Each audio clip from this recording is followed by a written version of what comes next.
It is not just a piece of land, it is a testament to our sovereignty, the indomitable spirit of our people, and a symbol of our determination of what is rightfully ours. Our Deputy Majority Leader, Mr. President, distinguished colleagues of this August Chamber, ladies and gentlemen, I rise today on a matter of personal and collective privilege. I rise before you with a heavy heart, encumbered by the plight of our kababayans in the remote and isolated Pag-asa Island, the largest landform of the Kalagayan Island group, which includes Ayungin Reef and Rizal Shoal, and the islands of Lawak, Patag, Likas, Kota, Panata, Parola, and Pag-asa. Kalayaan, a fifth-class municipality, is the least populated town in the Philippines. As of May this year, a total of 350 civilians or 65 households are currently living on Pag-asa Island. 73 of them are children. To these 65 households, Pag-asa, its name pertains to a concept deeply rooted in the Filipino culture and reflects the resilience and unwavering spirit of the Filipino people, is their home. Mr. President, last Thursday, May 18, I took a short visit to the Pag-asa Island along with Armed Forces of the Philippines Chief of Staff, General Andres Centino, Naval Forces West Commanding General Alan Javier, Philippine Air Force Commanding General Lieutenant General Stephen Pareño, and several other military officers and some members of the Senate media to look into its current situation. To this day, the backdrops of what I saw continue to play in my mind. And as I stand here, I cannot help but think of our kababayans who face countless challenges on a daily basis. For far too long, our brothers and sisters in Pag-asa Island have lived in constant uncertainty. They have endured the harsh realities of a life cut off from essential services and opportunities that many of us take for granted. Their access to healthcare, education, and even the basic necessities of life is hampered by their geographic isolation. Their hopes and dreams often seem distant, obscured by the vastness of the sea that surrounds them. Imagine, my dear colleagues, being separated from your loved ones for months due to lack of transportation options. Sa mga pagkakataon ng pagkakaratay sa banig ng karamdaman, wala kang ospital na mapupuntahan o kahit man lang na health center na maasahan. Paano pa kaya sa mga kaso ng panganganak ng mga kababaihan? Kailangan pa silang i-airlift ilang buwan bago ang inaasahang petsa ng kanilang panganganak. Walang doktor, nurse, o kahit na kumadrona nasasaklolo para masiguro ang ligtas na pagluwal ng sanggol. Ang mga kabataang nasa elementary na nasa 73 ang kasulukuyang bilang ay umaasa sa gabay at hinuhubog ng 2 guro lamang. 3 paminsan-minsan kapag may sundalong nagboboluntaryong magtuturo sa kanila. At sa araw-araw na pagpasok nila sa eskwela, ngayon sa nag-iisa na silid-aralan, hindi alintana na mag-aaral na mula grades 1 to 6 ang sira-sira nilang kapaligiran na winasak ng Super Typhoon Odette noong Disyembre 1 taon na ang nakakaraan. Halos magdadalawang taon na ang nangyayaring dilubyo, ngunit ang mga bakas na matinding pinsalang iniwan ng Bagyong Odette ay nandun pa rin. This is the reality faced by our kababayans in Pag-asa Island. Imagine, dear colleagues, the life when the power supply from the generator sets is cut off by 10 in the evening. Imagine having no local radio stations.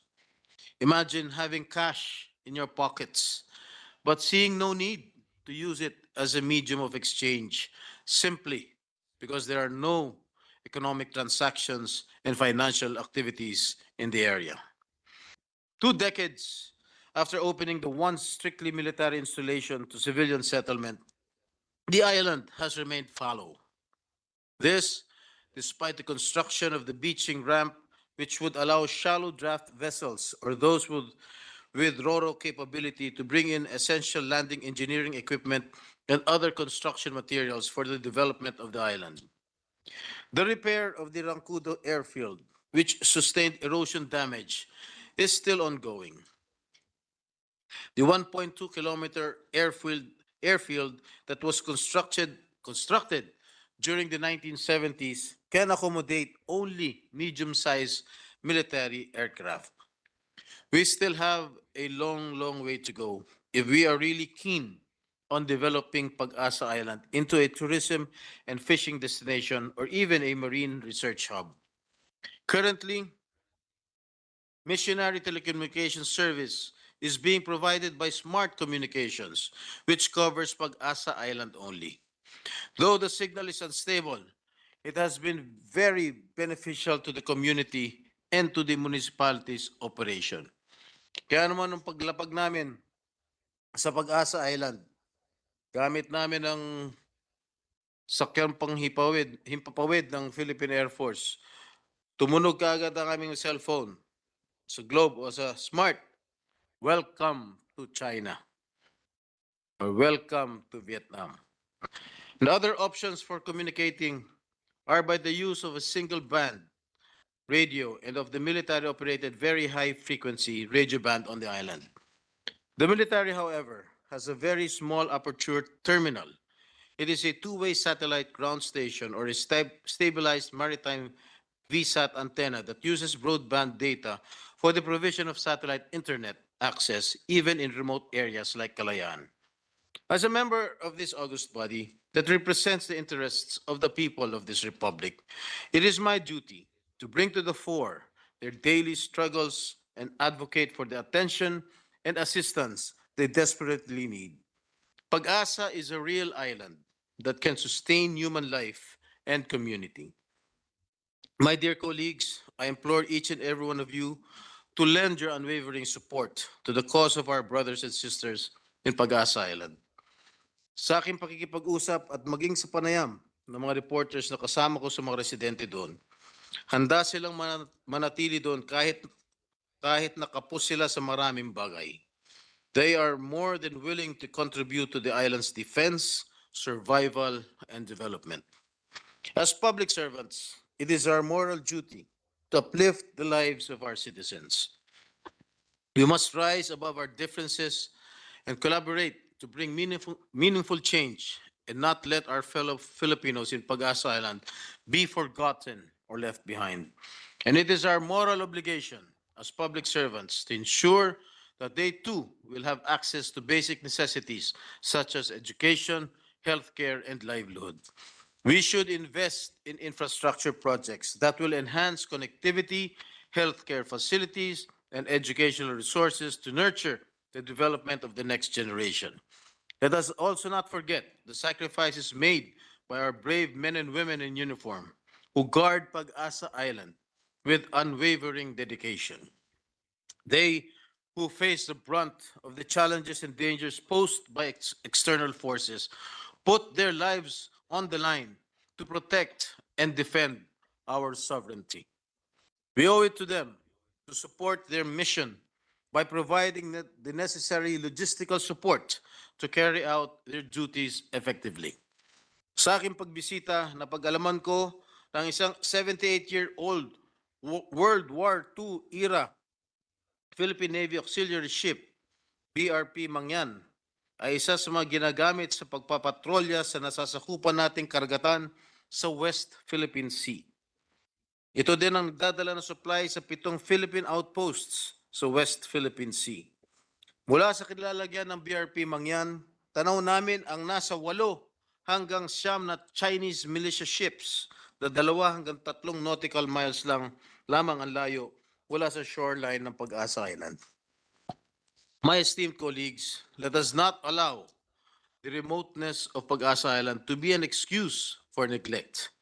Let us embody the spirit of solidarity and compassion that defines us as a nation. Pag-asa Island may be a tiny dot on the map, but its significance is immeasurable. It is not just a piece of land. It is a testament to our sovereignty, the indomitable spirit of our people, and a symbol of our determination of what is rightfully ours. And behind all of these, there are human lives, children, families, and individuals who are willing to live there in exchange for a peaceful life. Bigyan natin ng pag-asa ang mga taga-pag-asa. Thank you, Mr. President, and may we continue to serve our people with passion and empathy.